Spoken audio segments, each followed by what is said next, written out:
दोस्तों नमस्कार। आशा करता हूँ आप सभी खुश होंगे। तो आज की कहानी शुरू करने से पहले जो भी चैनल पर पहली बार आए हैं या जिसने भी अभी तक चैनल को सब्सक्राइब नहीं किया तो जल्दी से जाकर चैनल को सब्सक्राइब करें और घंटी का बटन दबाकर ऑल का आइकन जरूर प्रेस करें ताकि हमारी कहानियों की नोटिफिकेशन आप तक सबसे पहले पहुँचती रहे और आप हमारी कहानियों का आनंद उठाते रहें। तो दोस्तों अगर आपको कहानी अच्छी लगती है लाइक शेयर और कमेंट्स जरूर करें ताकि हमारा भी हौसला बढ़ता रहे। तो चलिए शुरू करते हैं आज की एक और बेहतरीन कहानी। रंजना ने करीब 6 बजे अपने पति को फ़ोन लगाया। मोहित, मेरे सहयोगी दबाव बना रहे हैं, यह सब कल पार्टी की मांग कर रहे हैं, मैं इन्हें क्या जवाब दूं? मोहित बोला, मम्मी पापा की इजाज़त के बगैर किसी को घर बुलाना ठीक नहीं होगा। माँ का मूड कई दिन से खराब है, तुम जानती हो। रंजना नाराज होते हुए बोली, मोहित कल हमारी वर्षगांठ है, फिर मैं इन लोगों को पार्टी कब दूँ? मोहित बोला, घर आ जाओ, रात को बैठ कर बात करेंगे। रंजना उदास हो गई। उसकी एक सहेली ने कहा, अरे हम मुफ्त में पार्टी नहीं खाएंगे, बाकायदा गिफ्ट लेकर आएंगे। फिर दूसरी ने चटकारे लेकर कहा, अपनी सास से डर कर तुम कभी खुश नहीं रह पाओगी। रंजना, तुम कब तक भीगी बिल्ली बनी रहोगी? वर्किंग वुमेन हो, आवाज़ क्यों नहीं उठाती?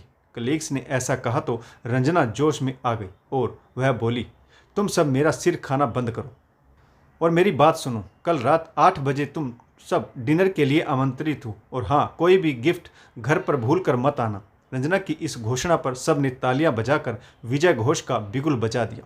कुछ देर बाद रंजना की कलीग और पक्की सहेली संगीता ने पूछा, रंजना, पार्टी देने का वादा करके तुमने अपने आप को मुसीबत में तो नहीं फंसा लिया है?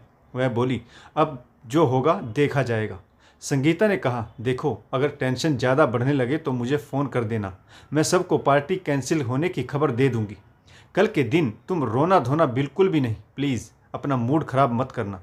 हम सब की पार्टी लेने की जिद की वजह से तुम्हारी वर्षगांठ का दिन खराब नहीं होना चाहिए। रंजना चेहरे पर उत्साह लाते हुए बोली, मैंने जितने आंसू बहाने थे वह बहा चुकी हूँ अपनी पिछली वर्षगांठ पर, अब ऐसा नहीं कुछ नहीं होगा। संगीता बोली, वही यादें तो हमें परेशान कर रही। ओहो माय गॉड, कितनी क्रूर औरत है तुम्हारी सास। और तुम्हारी नंद, उसके तो कहने ही क्या है, आग में घी डालने का काम करती है। पिछली बार तुम्हारे घर पर वर्षगांठ की पार्टी में हम सब कितना एंजॉय करना चाहते थे, लेकिन तुम्हारी सास और नंद ने माहौल बिल्कुल ख़राब कर दिया। रंजना बोली, उसकी चिंता तुम मुझ पर छोड़ दो, क्योंकि वर्ष भर में मैं बहुत बदल गई हूँ। अब सास की नाराज़गी, ससुर की डांट और नंद की दिल छलनी करने वाली बातें मुझे परेशान नहीं करती। टेंशन, चिंता, हर डर जैसे रोग अब मैं नहीं पालती। कल रात दावत जरूर होगी और हाँ, तुम सब अपने बच्चों और हस्बैंड के साथ पहुंच जाना। रंजना ने पूरे आत्मविश्वास के साथ संगीता के कंधे पर हाथ रखा और अपना पर्स उठाकर घर की तरफ चल दी। रंजना ने बिना इजाज़त के अपने सहयोगियों को पार्टी देने का फैसला किया। यह खबर सुनकर सास गुस्से से फट पड़ी। हमसे पूछे बगैर ऐसा फैसला करने का तुम्हें कोई हक नहीं। बहू, अगर यहाँ के कायदे कानून से नहीं चलना तो अपना अलग रहने का बंदोबस्त कर लो। रंजना विनम्र स्वर में बोली, मम्मी जी, क्या करती, वह सब बुरी तरह से मेरे पीछे पड़ रहे थे। अगर आपको बुरा लग रहा हो तो मैं पार्टी कैंसिल कर देती हूँ। सबको फ़ोन करके खबर दे देती हूँ कि मेरी सास को ज़्यादा शोर शराबा, पार्टी आदि पसंद नहीं। सास चुप रही। तभी नंद आकर बोली, मम्मी, तुम्हारी बहू को हमेशा अपनी मनमर्जी चलानी होती। तुम बेकार में शोर मचाकर अपना और हम सब का दिमाग खराब कर रही हो। तुम जानती हो कि तुम्हारी कमाऊ बहू हमेशा अपनी चलाती है और आपको अपनी बेइज्जती कराने में मज़ा आता है क्या? अब यह महारानी अपने कलीग्स को पार्टी देने का वादा करके आई है। घर पहुंचकर मना करेगी तो सब यही सोचेंगे ना कि रंजना की सास नंद बुरी। पिछली बार भी तो यही हुआ था, ड्रामा इसने किया और सबकी नज़रों में बुरे हम दोनों बने। अब रहने भी दो, जैसा कर रही है करने दो, हमें क्या। यह कहकर रंजना की शादीशुदा नंद, जो पिछले 6 महीने से मायके में रह रही है, अपने कमरे में चली गई। बेटी के ऐसा कहने पर सास का गुस्सा और भी बढ़ गया। वह बड़बड़ाती रही। रंजना ने एक शब्द मुंह से नहीं निकाला। मुंह हाथ धोकर रात का खाना तैयार करने लग गई। डिनर टाइम में सबके चेहरों पर नाराजगी साफ झलक रही थी। रात को सोते समय मोहित बोला, किसी और को ना सही, पर तुम्हें कोई भी फैसला करने से पहले मेरी इजाज़त तो लेनी ही चाहिए थी। मैं कल पार्टी में तुम्हारे साथ शामिल नहीं होऊंगा। देखा नहीं तुमने माँ और दीदी कितना नाराज है। तुमने होटल में पार्टी का सारा इंतजाम भी कर दिया और किसी से पूछा तक नहीं। रंजना ने मुस्कुराकर मोहित की तरफ देखा और बोली, मैं आप सबको सरप्राइज़ देना चाहती थी। यह कहकर वह लाइट ऑफ करके सो गई। रात के 12 बजे मोबाइल के अलार्म से दोनों की नींद टूट गई। मोहित ने नाराजगी जताते हुए कहा। यह अलार्म क्यों बज रहा है? रंजना ने रोमांटिक स्वर में हैप्पी मैरिज एनिवर्सरी कहते हुए मोहित को शुभकामनाएं दी। लाल सुर्ख गुलाब मोहित की तरफ बढ़ते हुए रंजना ने बहुत प्यार भरी नज़रों से उसकी तरफ देखा तो वह सारी नाराजगी भूल गया। मोहित की नाराजगी दूर हो चुकी थी। रंजना बोली, आप चलोगे ना मेरे साथ? मोहित के माथे पर फिर से बल पड़ गए। रंजना हंसते हुए बोली, अरे मैं पार्क जाने की बात कर रही हूँ। मोहित हंसते हुए बोला, हाँ वहाँ तो मैं ज़रूर चलूँगा। सुबह उठकर रंजना ने सबके लिए चाय बनाई। वह सज धज कर तैयार हो गई। सास ससुर को चाय दी और उनके चरण स्पर्श करके आशीर्वाद भी लिया। आज वह मस्ती के मूड में खूब खुश नजर आ रही थी। सास ने चिड़े लहजे में पूछा, बहू सुबह सुबह मायके जा रही हो क्या? रंजना ने बड़ी मीठी आवाज़ में कहा, नहीं मम्मी जी, हम पार्क जा रहे हैं। सास के बोलने से पहले ही ससुर जी बोले, हाँ बिल्कुल जाओ बहू, सुबह सुबह घूमना अच्छा रहता है। सास मुंह पिचकाते हुए बोली, किसी काम को करने से पहले तुम मुझसे इजाज़त लेती ही कब हो? रंजना फिर से मुस्कुराकर बोली, मम्मी जी आप मुझसे नाराज़ ना हो करो, हम जल्दी ही लौट आएंगे।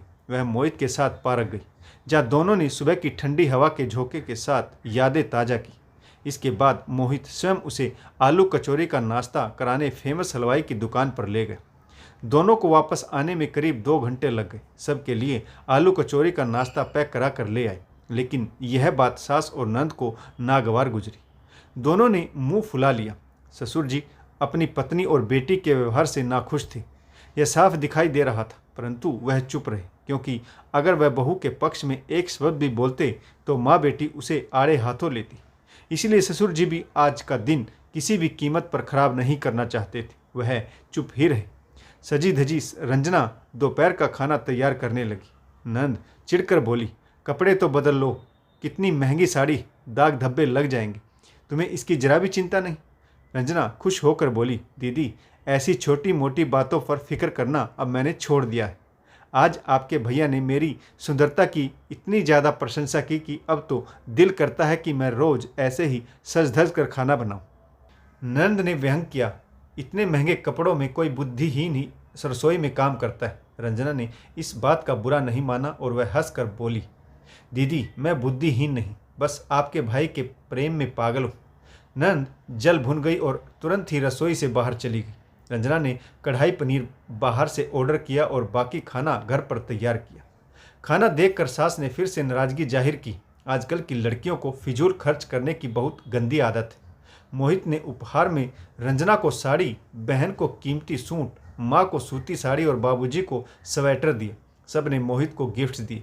सास ने मजबूर होकर रंजना को एक हल्की सी साड़ी गिफ्ट में दे दी। ससुर जी ने रंजना को पैसे दिए ताकि वह अपनी पसंद की साड़ी खरीद सके। इस तरह से उपहारों के आदान प्रदान से माहौल खुशनुमा हो गया। रात का खाना रत्ना होटल में फिक्स था। करीब 6 बजे मोहित ड्राइंग रूम में पहुंचा तो परिवार वालों का मूड खराब था। सास जिद पर अड़ी बैठी थी, हमें नहीं जाना पार्टी में, हमसे पूछे बगैर यह तैयारियां की गई, हमारी तो कोई हैसियत ही नहीं इस घर में।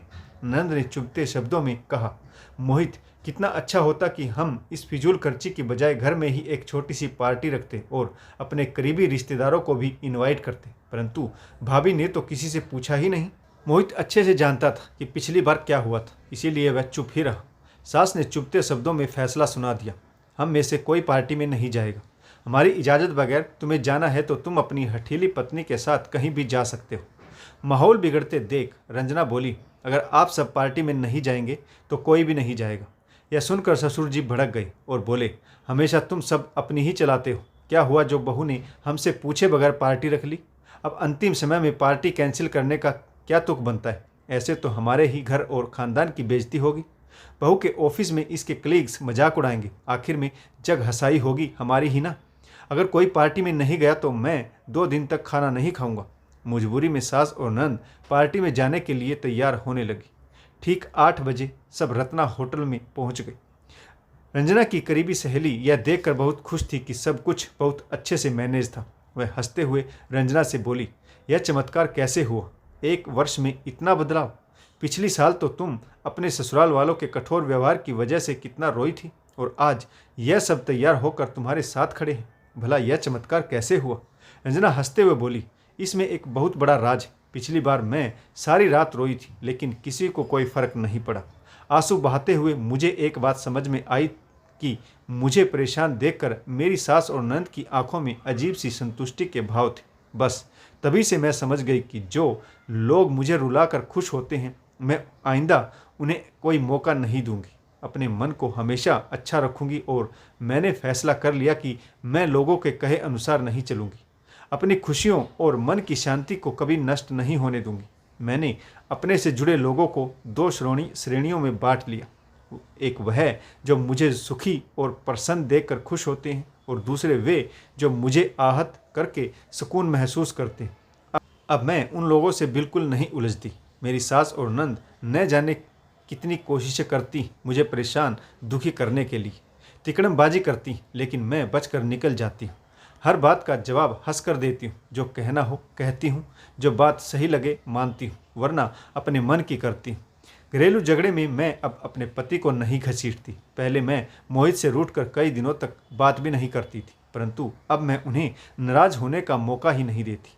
इसीलिए जो लोग मेरा अहित करना चाहते हैं वे खुद ही कुढ़ते रहते हैं और मैं अपनी ज़िंदगी खुशी से जीती हूँ। संगीता हंसते हुए बोली, तुम बहुत समझदार हो गई हो मैडम, और यह बदलाव अच्छा है। तो दोस्तों, कहानी कैसी लगी कमेंट्स जरूर कीजिए। किस पात्र की भूमिका अच्छी रही और इस कहानी से आपको क्या सीख मिली, यह भी कमेंट्स करके जरूर बताइएगा। तो आपका एक कमेंट्स हमारा हौसला बढ़ाता है, तो एक हमारा हौसला जरूर बढ़ाते रहिए और हम आपके लिए बेहतरीन कहानी लेकर आते रहें। तो दोस्तों, कहानी पढ़ने के लिए आप सभी का बहुत बहुत धन्यवाद। जय हिंद, वंदे मातरम, भारत माता की जय। जय जवान और जय किसान।